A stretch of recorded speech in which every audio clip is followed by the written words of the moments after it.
guest in the building. Introduce yourself. Yeah, my name is Dj Scripz, you know what I'm saying, the producer of the Haitian Polo Documentary. And we have Nia Long, I'm sorry, excuse me. What's your name? Valerie Massey. Okay, Valerie. So DJ Scripz, let's talk about this Haitian Polo documentary for a minute. Well, you know what I'm saying, the documentary is picking up, you know what I'm saying, I just came from Tribeca with it. It's in the People Festival up in Harlem. Okay. Hopefully it's going to get reviewed by Danny Glover.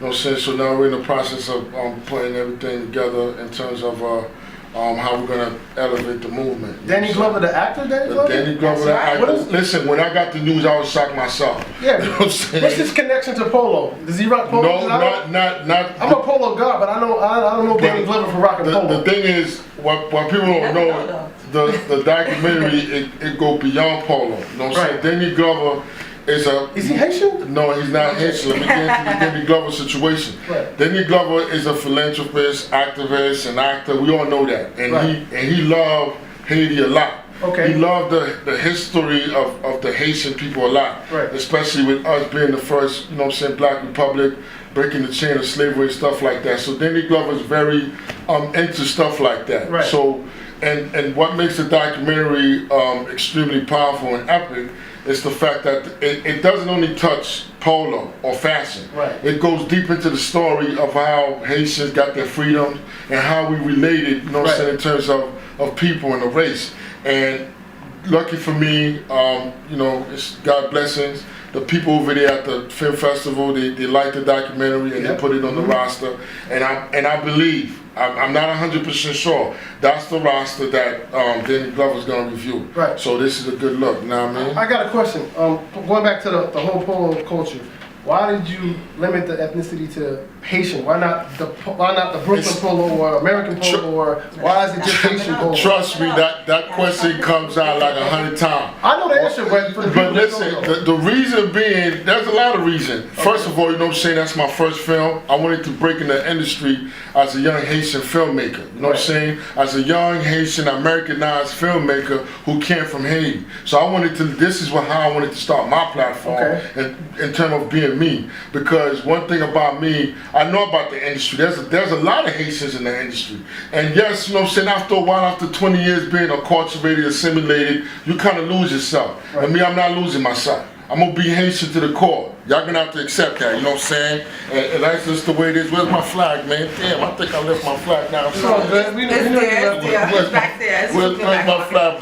But you know what I'm saying? That's who I am in terms of me repping me. You know what I'm saying? Right. This right here, it means a lot to me. It's beyond clothes. Now, to go further, you know what I'm saying? Obviously, we all know polo was, you know what I'm saying, was not the only thing that was worn by Haitians. Haitians was not the only people wearing polo in Brooklyn, New York, or NYC.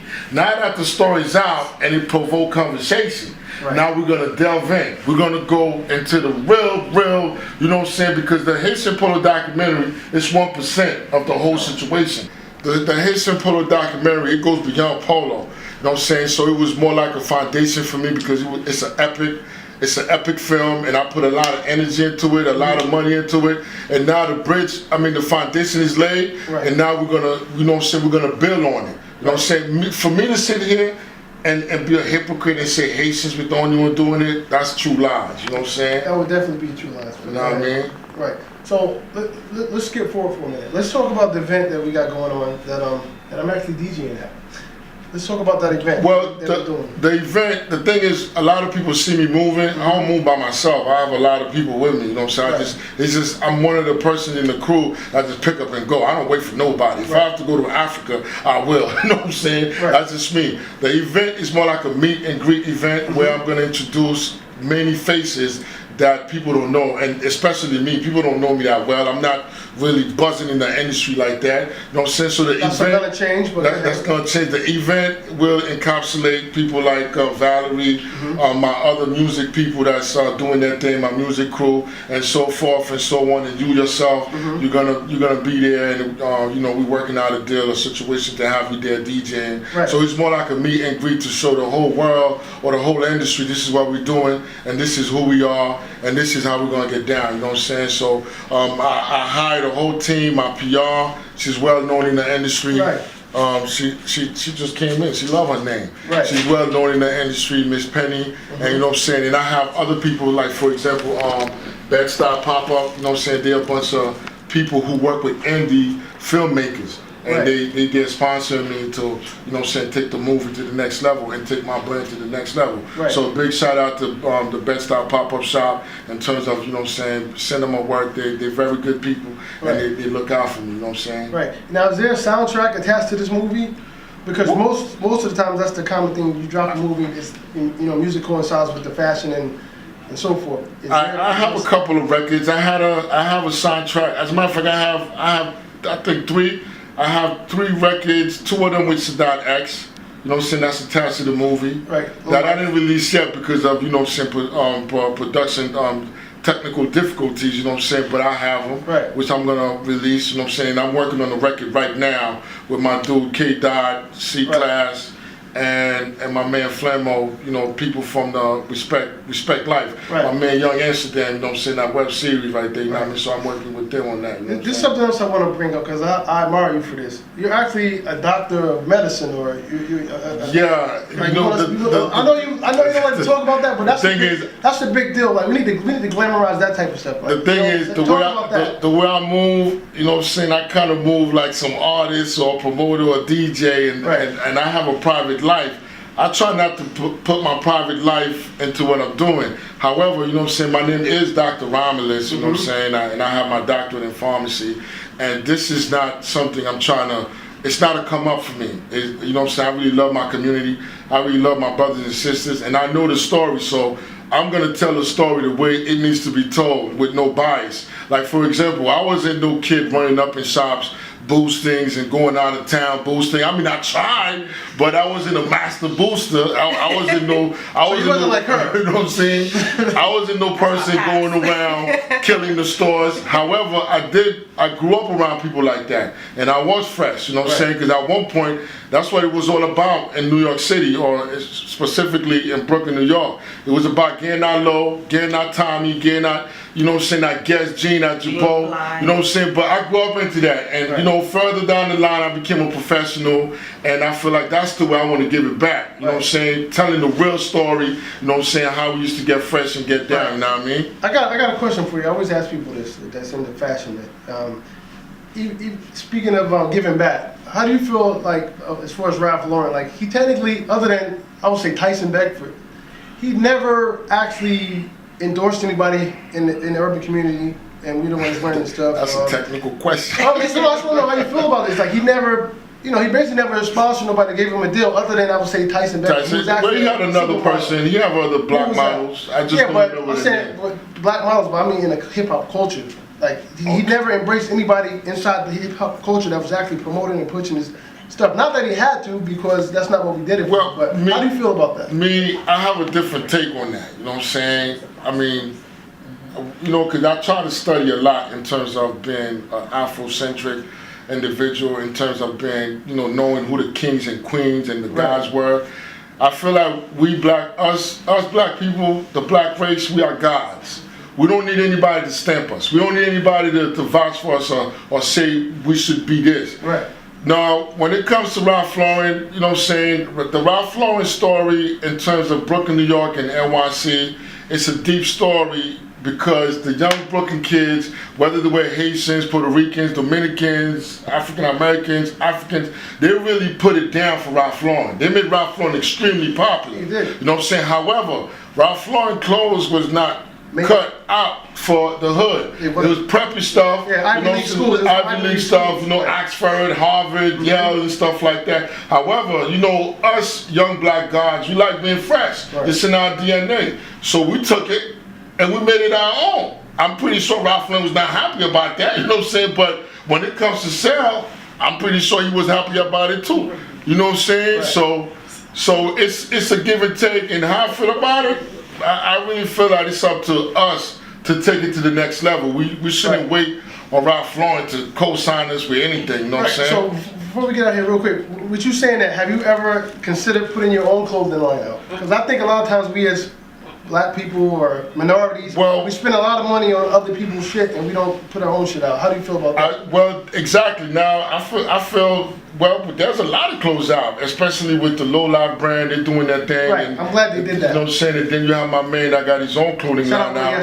FBR, First Black Republic. My man Saul. You know what I'm saying? Junior from Money and Violence. You know what I mean? So that's my heart right there. You know what I mean? So when I see people doing these kind of things, I like it. You know what I'm saying? It's a good thing. It's a great thing, and I think we should invest in ourselves because we already have the fresh, we have the swag. Why make somebody else, you know what I'm saying, money with our own swag? It's our God-given energy. You know what I'm saying? Right. Like for example, I remember when Jay-Z was hot. And he used to rock Iceberg a lot, and he went to the Iceberg headquarters, wherever they're at, and he asked them like, yo, can we get some Iceberg? Can we get sponsorship and stuff like that? They told him hell no. Right. And then when he came, they told him hell no. That was motivation for him and his boys and them to start rocking with it. Right. You know what I'm saying? So, and they made mad money with that. So I think we all could do that. Jay-Z got swag, Puffy got swag. Right. A lot of people in the hood got swag. Remember, these dudes came from the hood. Right. You know what I'm saying? So that's how we give it up. You know what I mean? So before we get out of here, what are you looking to get out of this film or whatever? What do you want to happen in a perfect way? Well, what I want to happen is already happening. You know what I'm saying? Everybody know about the film. People hit me up to do a reality show, and that's what we're working on. So which means the idea, it was a real idea. Which is bigger than all those other platforms. No, I'm messing. You know what I'm saying? So it's already happening. And one thing I do know, you have to be optimistic, and you just got to keep grinding. Right. If it doesn't happen today, it will happen.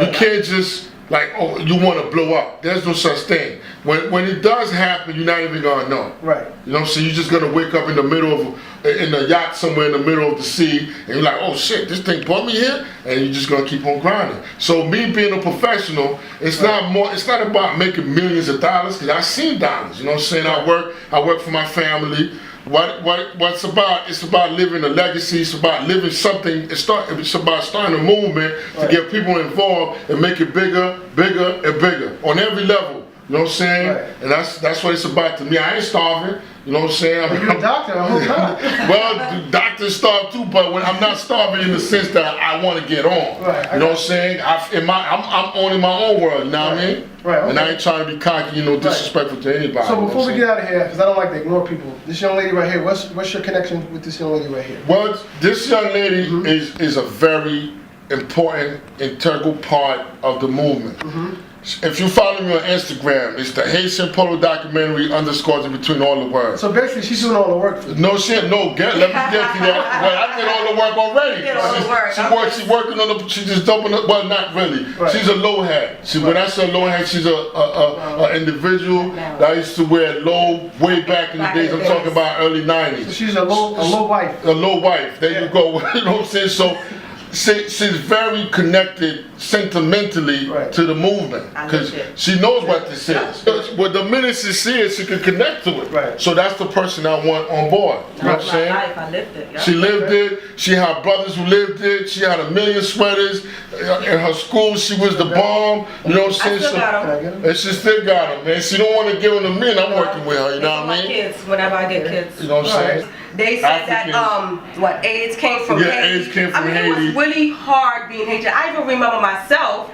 I mean, even though I am an American, I was born in Brooklyn, but my parents. Now you Haitian American. Well, yes. My parents are Haitian. I remember being embarrassed, like when my parents come to school and they speak in Creole. I'm like, oh, no, quiet down, you know, because I didn't want people to know that like Beyonce, I was Haitian. But now it's like, so wearing polo for us was like a way out. It was like being fly. It was like being accepted in the hood, in the community. You know what I'm saying? In your school. So in the school, so the more polo you wear, the like. People started noticing you. People wanted to be your friend. People wanted to hang out with you. The flyer you get, the more friends you get. But there's another side to it. You get robbed too. You know what I'm saying? Right. Well, yeah, you get robbed too. You know what I'm saying? You know, that comes with the territory. Yeah. There you go. If anybody want to get in contact with you about this film or in business in general, how can they get in contact with you? Well, I'm on social media. Like I just said, the Haitian Polo Documentary _ between all the words. DJ Scripz, DJ _ SCRIPZ. I'm on Facebook. the Haitian Polo Documentary Group. I'm on Twitter. I have my website, www.thdpf.com. I'm everywhere, man. All you got, matter of fact, just Google or YouTube DJ Scripz the Haitian Polo Documentary. AKA the doctor. AKA, I ain't put that out yet, but y'all gonna get that in my reality show, you know what I mean? There it is. There you go. Yeah.